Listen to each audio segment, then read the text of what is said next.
So thanks everybody for coming to, gee, I don't even know what lecture number this is anymore. 14. 2/3 done. So there's lots more to come.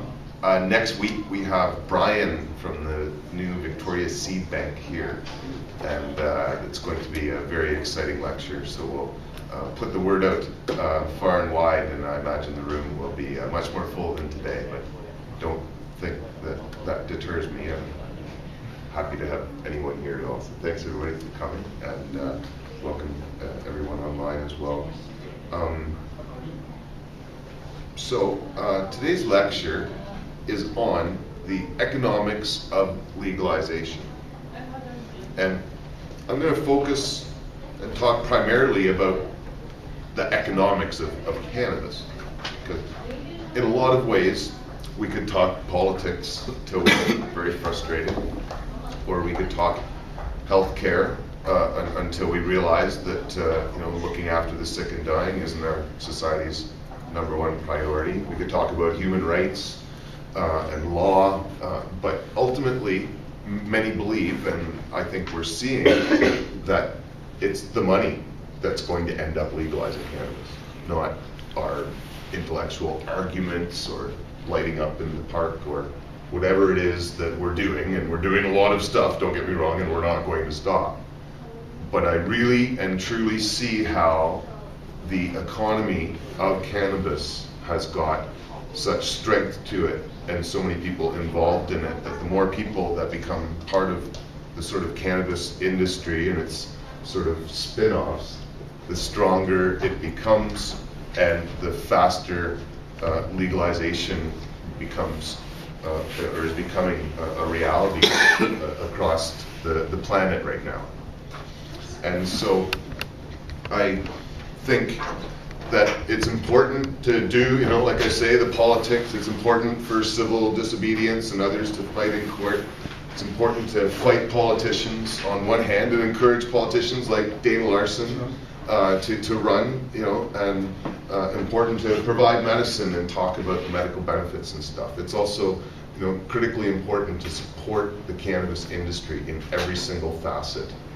And I'll even start on the hemp component of this plant, because far too often the plant and its various uses have been divided up into so many different categories that the relationship between hemp and what we smoke as cannabis marijuana, it seems quite disconnected. But the growth and really flourishing hemp industry that we have now here in Canada is really important to the rest of the cannabis industry. We have farmers right now in Saskatchewan, and right now that hemp is being grown more and more. I shouldn't just say Saskatchewan, because they're growing hemp in Alberta that's being used for the hemp body of the car, the electric car that's being produced in Alberta. Manitoba is the largest hemp producing province in Canada. And I can assure you that every one of these farmers and other people that are making money off of hemp are every day explaining the difference between cannabis and marijuana in their communities. And it's informing the public about why the law was created, why it's ridiculous. Some farmers might be more supportive than others, but it's really something that the hemp industry wouldn't be here today if it were not for people like us. Say us, I'm assuming most people watching love to consume the herb as well as use it in daily products. But most people that got into cannabis activism, like myself, got into it in part through smoking herb first. It wasn't because we ate a bowl of hemp seeds and we're like, oh, this is the best energy I've ever gotten from my food before. It wasn't necessarily because of wearing nice clothing or otherwise. It was because we smoked some herb and realized how ridiculous these laws were. And so and because of Jack Hare and his work, we became aware of hemp. And like I say, it's really critical not just to raise awareness about the history of prohibition, but in a lot of ways the use of hemp is just one of the it should be used in almost every single one of our products, as we've said before. And so proliferation of the hemp industries in all sorts of cosmetics, foods, clothing, building materials, it adds weight to the argument for full legalization. And so buying hemp, supporting hemp, talking it up, getting family and friends to buy it and think about it is really important, because in a lot of ways it's a great lead into why this plant was made illegal in the first place. And so, well, I shouldn't say in the first place, because the history of prohibition told you it was much more than hemp. That was its recent, the most recent reason for its prohibition in some sense.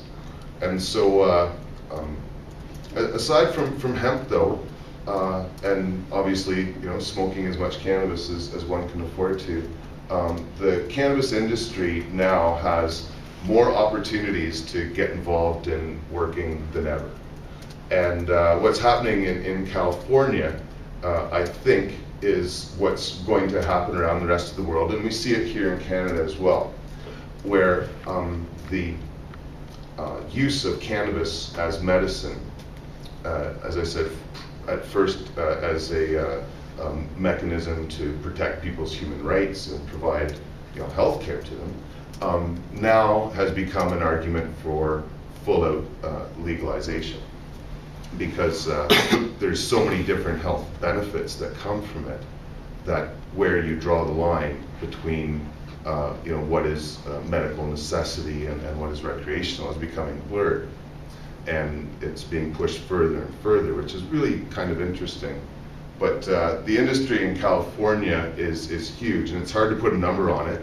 I understand right now the IRS is actually going after a lot of the different clubs down in California. And ironically, the issues now are more about how much these clubs should be paying in taxes than whether or not they should exist at all. And the number of clubs is changing back and forth. I understand at one point LA had 900 clubs, and then we're cut down to 70. But yeah, James. I'm just wondering, as for the tax issue you're just talking about, is it equivalent to someone making the income that they claim, or are they charging more just because it's a special kind of product?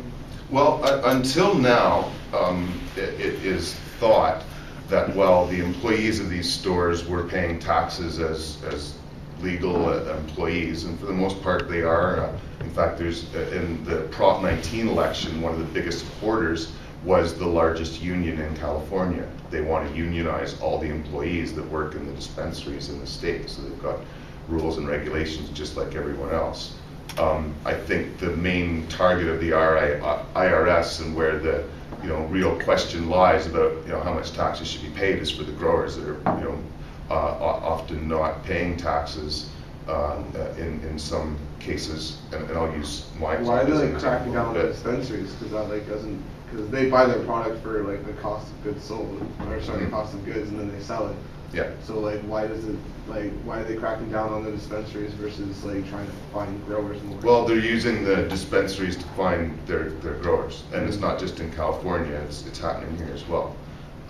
Revenue Canada just recently sent notice to the BC Compassion Club that they wanted essentially a list of their suppliers, their names and the amounts over the years that they've been purchasing, to see if everyone had been paying taxes and stuff.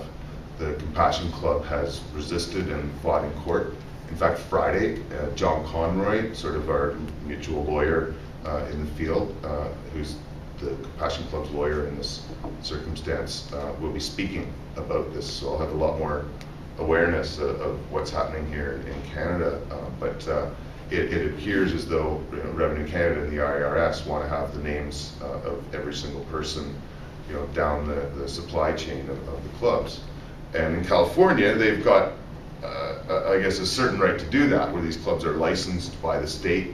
Again, the employees are working legally, although ironically the federal government can still come in and bust them every once in a while. So how the laws work down there is really patchy, I guess, in some sense. But the growers are expected to be paying their taxes, and I encourage my growers to pay at least a certain amount. I don't know if they're declaring everything that they earn or not. I can't trace every dollar myself, and I'm in this Mexican standoff, or I'm not going to calculate how much, you know, we should be paying in taxes till they give us a license, and we'll pay taxes if we're not going to get arrested. And like right now, we're trying to fundraise $100,000, and the idea of collecting some money from the members to pay for that, and then more money to pay taxes that doesn't guarantee protection, just doesn't work for me. California, though, it's quite odd because the municipalities are licensing clubs. Like the reason that California went from 900 dispensaries down to, or sorry, LA. No, it's just LA went from 900, I think, down to 70? Yeah. Or was it 700 down to 90?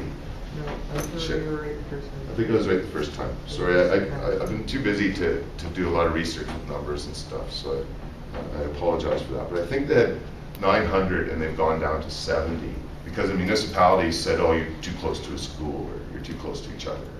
Just kind of regulated them down. Yeah. Can you clarify what a club is? Okay, by club, it depends in a way even, you know, which state or country you're in. Here in Canada, for the most part, what I would mean by a club or a medical dispensary is a group that at least would require a diagnosis from a doctor of a medical problem. In the state of California, clubs are much more like stores, and you really just have to pay a doctor like $50 or $75 and you get hooked up into their program. And so it's a really awkward system where it's much more commercial. And at the same time though, you know, there's been a certain strength to that because there's been thousands of clubs will open up all over California now. And like even on Venice Beach, apparently right in the beachfront, there's like a Dr. Kush store and cute little girls in bikinis rollerblading around promoting this, you know, Dr. Kush store. It's right, very open. So it's you know, it's not focused on medical down there. And it's California, right? And it's like America's got a different way of looking at things. And if your doctor is going to sign something because you paid him to sign it, which is your right to do, and if you had a problem sleeping and you want to use marijuana, well, the law allows that. So, you know, they believe very much in your right as a patient to tell the doctor what to do because you're paying them. You know, like, so often you can just go into the United States to a doctor, I understand, and, you know, if you want a certain drug that you saw on TV, your doctor's going to advise you why you shouldn't be using that, possibly, you know, the side effects and stuff, but if that's what you want, then, you know, the doctor's going to prescribe that. Here in Canada, I don't think the doctors are as likely to do that. They've sort of have different rules. Yeah, so, you know, anyway, down in the States, yeah, like in California, you can just show up at a doctor's office, pay some money, get a license. And so, you know, it's really brought out this industry that for the most part was behind closed doors. Like I say, LA at one point, like 900 clubs. Like, I don't know if anybody even registered them all because they were just popping up like overnight, dozens, I think, at weekends kind of thing. Like, it was just this green rush that occurred, and no one knew how big the market was and how many people would, you know, require these services, but everybody wanted to get in on it, right? It was like this, you know, moment in history about 2 years ago where it just seemed like it was, game was on. And then there was a backlash, and municipalities started to shut down stores with different rules. The federal government's constantly threatening to shut it down there. But the industry has certainly grown substantially, and is not going anywhere. In fact, Oaksterdam, if you guys have heard of Oaksterdam University,